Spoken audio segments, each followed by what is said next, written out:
Glaucoma શું છે, તે કઈ રીતે થઈ શકે અને તેનાથી બચવા શું કરવું? ગ્લુકોમાને સાદી ભાષામાં ઝામર પણ કહી શકાય. ભારતમાં દર વર્ષે લગભગ 12.8% લોકો ગ્લુકોમાથી પીડાય છે. ગ્લુકોમા એ સામાન્ય રીતે 40થી વધુ ઉંમરના લોકોને થઈ શકે છે, પરંતુ ડાયાબિટીસ તેમજ બ્લડ પ્રેશરના દર્દીઓને ગ્લુકોમા થવાની સંભાવના વધુ હોય છે. ગ્લુકોમા વારસાગત પણ આવી શકે છે.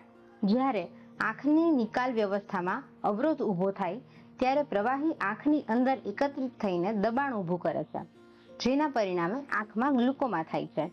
આજની આ આધુનિક ટેકનોલોજીના કારણે જો વહેલી તકે જાણ કરવામાં આવે તો ગ્લુકોમાથી બચી શકાય છે. ટોનોમેટ્રી, પેરીમેટ્રી, ઓપ્થાલ્મોસ્કોપી આવી બધી ટેકનિક દ્વારા આ બીમારીની જાણ થઈ શકે છે. ગ્લુકોમાથી બચવા 40થી વધુ ઉંમરના લોકોએ નિયમિત આંખનું ચેકઅપ કરાવવું જોઈએ અને વારસાગત હોય તેને 30 વર્ષની ઉંમરે ચેકઅપ કરાવવું જોઈએ.